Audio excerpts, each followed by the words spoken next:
Good afternoon and welcome to Spectrum Television News at 12. I am Uyai MM, coming to you live from here, the capital city of Okowa. Let's take a look at the headlines. Nigeria sets September 2027 to transit to market valuation of fixed income assets. Reps minority caucus to convene over move to oust leader Chinda. Plus, Egypt's president backs Trump's Gaza ceasefire plan. We'll bring you the details of these stories and more in a moment.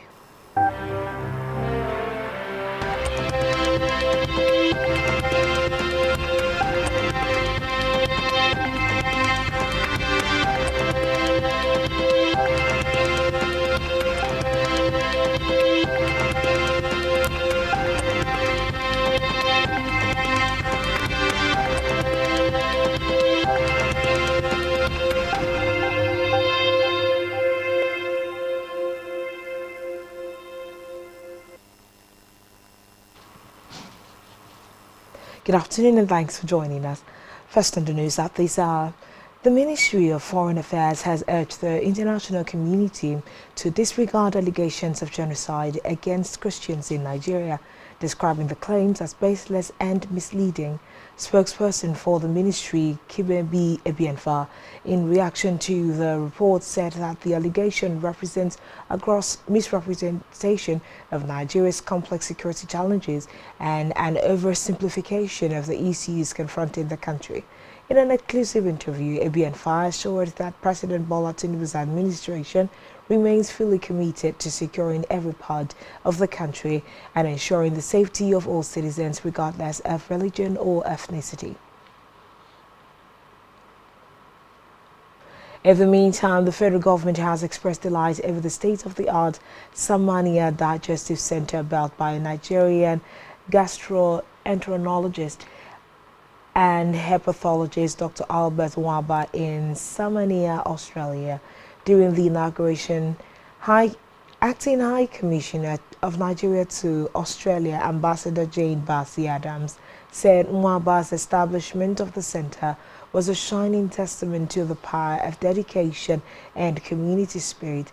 Adams also said the hospital single-handedly built by Mwaba was more than just a building, saying it represented hope, care and compassion. The High Commissioner expressed belief that the hospital will significantly enhance healthcare options for the Samanian community, providing access to world-class medical facilities and expertise. Away from that, members of the minority caucus in the House of Representatives are set to meet in Abuja today to discuss the ongoing legal action filed by their leader, Kingsley Chinda, aimed at halting an alleged plot to remove him from office. The meeting notice was jointly signed by Agbedi Frederick of the People's Democratic Party (PDP), Afam Ogene representing the Labour Party, Mukta Umar Sarkari of the New Nigeria People's Party, and Peter Okowa of the Young Progressive Party. In the writ of summons filed before the Federal High Court in Abuja on September the 25th, 2025, Chinda claims that moves were being made to unseat him as minority leader due to his closeness to the Minister of the Federal Capital Territory, Nyesom Wike. He argued that such an attempt would be unconstitutional and infringe on his right to freedom of association. He therefore urged the courts to restrain the defendant from carrying out the alleged plan.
In a separate development, the Minister of Solid Minerals Development and Chairman of the African Mineral Strategy Group, AMSG, Dr. Dele Alake, has called for the transformation of Africa from a raw mineral supplier to a global hub for mineral processing, innovation, and green industrialization.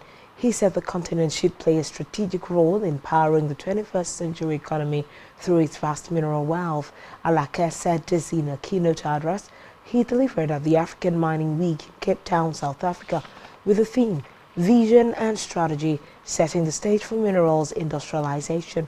In a statement in Abuja by his special assistant on media, Segun Tomori, the minister noted that Africa is home to some of the richest mineral deposits in the world, stressing that the resources are critical to clean energy, digital technologies, advanced manufacturing, and global security. In another development, the 2023 Labour Party presidential candidate, Peter Obi, has warned that Nigeria's future stability is at risk if urgent steps are not taken to address the country's education crisis. In a post on his X handle, Obi said that with over 24 million children currently out of school, Nigeria holds 24 million reasons to fear what lies ahead what lies ahead unless concrete action is taken. The former Anambra State Governor stated that no nation grows beyond the quality of its human capital development, stressing that education is the foundation for building that capital. Will be maintained that with the rapid rise of artificial intelligence transforming work and innovation globally, education has become indispensable.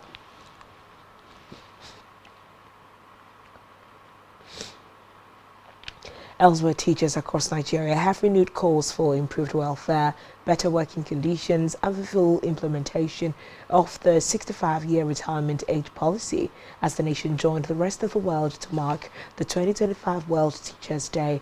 At various events, teachers, unions, and education stakeholders described the slow pace of policy implementation, poor remuneration, and inadequate teaching facilities, which they said continue to undermine the quality of education.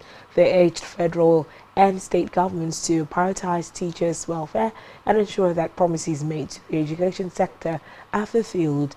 The teachers made this known in commemoration of the World Teachers' Day, celebrated worldwide on October 5 every year.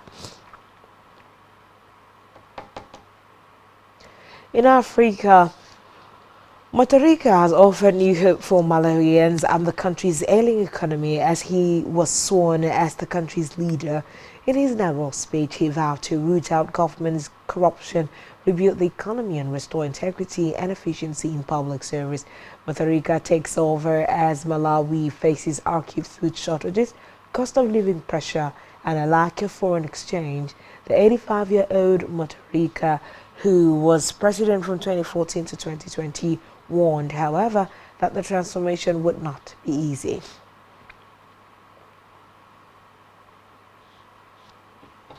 On the foreign scene, Egyptian President Abdel Fattah el-Sisi praised U.S. President Donald Trump's Gaza plan today as negotiators from Hamas, Israel, and the United States converged on Egypt to discuss a hostage prisoner exchange and ceasefire.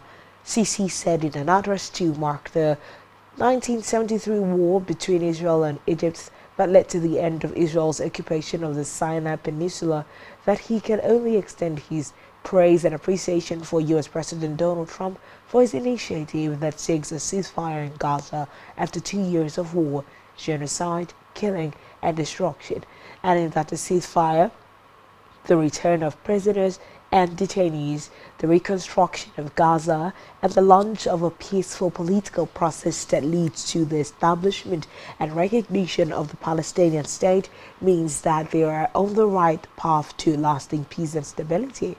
Meanwhile, Sisi today praised the accord, calling it the foundation for future peace deals in the region and saying it must be strengthened. Egypt has acted as a key mediator between Hamas and Israel, along with Qatar and the United States. Still on the foreign scene, rescue efforts are underway in the remote Tibetan slopes of Mount Everest, where a snowstorm has trapped nearly 1,000 people in campsites on the eastern side of the mountain. According to reports, hundreds of local villagers and rescue teams have been deployed to clear out snow, blocking access to the area, which sits at an altitude of more than 4,900 meters, I beg your pardon, although Chinese media said that some tourists have already been rescued. Reports say heavy snowfall began on Friday evening and has intensified on the eastern slopes of Mount Everest in Tibet, which is an area popular with climbers and hikers. The region is facing extreme weather at the moment, as neighboring Nepal has been battered by heavy rains, which triggered landslides and flash floods that have washed away bridges and killed at least 47 people in the last 2 days.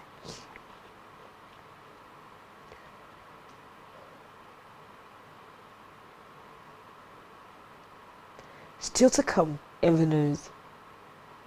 President of Athletics Federation of Nigeria, Okowa, set to unveil plans for elite athletes. Stay tuned for details of this and more in a moment.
Welcome back and thanks for staying tuned. And now to the rest of the news stories. On our business news, the Group Chief Executive Officer of the Nigerian National Petroleum Company Limited, NNPCL, Bashir Ojulari, has said the company is on track with its plans to increase Nigeria's crude oil production to 1.8 million barrels per day before the end of the year. Ojulari stated this in an interview with State House correspondents after a meeting with President Bola Tinubu at the State House in Abuja, where he briefed the president on the company's performance, investment drive, and progress toward achieving the administration's production targets. According to him, the NNPCL had made significant progress in oil and gas output, recording about 1.68 million barrels per day in September, the highest in 5 years, and over 7 billion cubic feet of gas production daily, also the highest in recent times. Speaking on the recent industrial dispute between the Petroleum and Natural Gas Senior Staff Association of Nigeria and the Dangote Petroleum Refinery, Ojulari said the strike led to the deferment of over 200,000 barrels of daily production and affected about 1,200 megawatts of power generation. Still in business, Nigeria has set September 2027 as deadline to begin full implementation of the International Financial Reporting Standards IFRS 9, which will require market-to-market valuation of all assets. Director General, Securities and Exchange Commission (SEC), Dr. Emomoti Miyagama, after the weekend, outlined key modalities guiding Nigeria's transition to the market-to-market MTM valuation of assets in the fixed income space of the capital market. According to him, the transition framework was a result of engagements with market participants. He noted that the October 2nd, 2025 deadline for the submission of implementation plans would enable the Commission to assess each institution's preparedness and capacity, while the September 2027 deadline remains the target for full transition to IFRS 9. On our health news, the federal government has directed key health research institutions in the country to provide full support, including financial backing for ongoing studies into a potential treatment for brain cancer. Institutions mandated to participate include the National Institute for Pharmaceutical Research and Development, NIPRD, the Nigerian Institute of Medical Research, NIMR, and the National Institute for Cancer Research and Treatment, NICRAT. The directive follows encouraging reports about a promising compound believed to be effective against several cancer types, particularly glioblastoma multiforme, one of the most aggressive forms of brain cancer. Minister of State for Health and Social Welfare, Dr. Adekunle Salako, issued the instruction during a virtual meeting with the leadership of the Institute and the Center for Advanced Medical Research and Training, CAMRET, research units of Usmanu Danfodio University, Sokoto.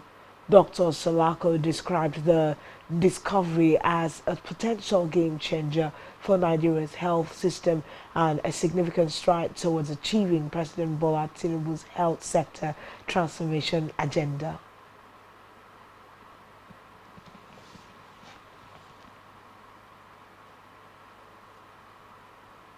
Still in health, the Nursing and Midwifery Council of Nigeria, NMCN, has appealed to nursing graduates in the universities not to leave the country, but to remain and contribute their own quota to the development of the nation.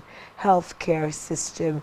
The Registrar Dagai Al-Hassan made the appeal during the induction and oath-taking ceremony of graduating professional nurses of the Elizabeth University, Ilara Mokin. Al-Hassan admonished the inductees to uphold the ethics of the nursing profession and always learn from their senior colleagues at the clinics. It, however, warned the graduate nurses that if eventually they want to leave the country, they should avoid going to war-prone countries like Russia, Ukraine, Israel, among others. Now to sports, where Nigeria's Flying Eagles have qualified for the round of 16 at this year's FIFA Under-20 World Cup in Chile after a pulsating 1-1 draw with Colombia in their final Group F tie. Another late penalty converted by Daniel Bamayi saw the Flying Eagles come from a goal down to earn a point against the South Americans. The result means the Flying Eagles placed third on 4 points and finished as one of the third best sides. Colombia on 5 points topped the group, and Norway, who also had 5 points after drawing 1-1 with Saudi Arabia, placed second. The Flying Eagles will now face 6-time Under-20 FIFA World Cup winners Argentina in the round of 16 on the 8th of October. Still in sports, President of Athletics Federation of Nigeria, AFN, President Chief Tonobak Okowa, has reiterated to empower the country's elite athletes to aspire for podium finish in next year's Commonwealth Games. He insisted that the Federation and esteemed sponsors, with support from the National Sports Commission (NSC), will give enough support towards the training, welfare, logistics and other related needs of the athletes. He also stressed that concerted efforts are being put in place to implement some of the promises made to the athletes ahead of next year's Commonwealth Games, adding that the athletes just need little push to excel, judging by their spirited performances in Tokyo. Okowa further cited the impressive showing of the likes of Toby Amusan, Kaisola Ajayi, Ozorike Udodi, Ezekiel Nathaniel, Sunday Israel Okon, Chukwuebuka Enekwechi, and others in Tokyo. Okowa affirms that the AFN is poised to offer Team Nigeria athletes adequate support. And on our entertainment news, Imisi has emerged winner of BB Niger Season 10, walking away with 150 million naira grand prize after an electrifying finale yesterday night. The BB Niger Season 10, which began with 29 housemates, ended in spectacular fashion as Imisi triumphed over Dede, who finished as runner-up. The live finale, hosted by Ebuka Obiuchendu, was filled with suspense, cheers and emotional moments as the final announcement was made. Earlier housemates Kai Bobo, Isabella, Mason, Jason J, Sultana, Kola and Coin were evicted, paving the way for the final showdown between Imisi and DJ. With her victory, Imisi joins the elite list of Big Brother Niger winners, succeeding Kelly Ray, who was the winner of the Season 9 No Lose God shows. And that's all we have on this bulletin. Do what's for us on social media, subscribe to our YouTube channel, all of which you can find on our website, Spectrum TV Live.ng. This has been Spectrum Television News at 12. Thanks for watching. To enjoy the rest of your day, we are MM.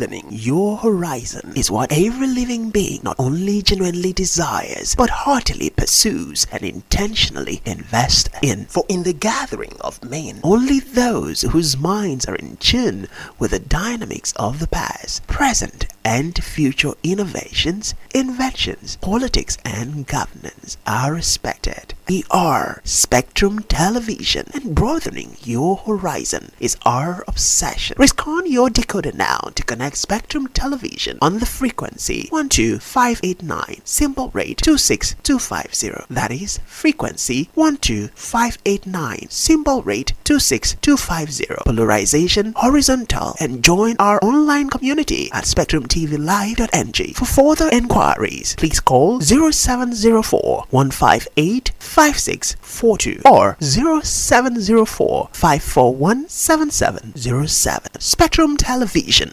broadening your horizon. Get ready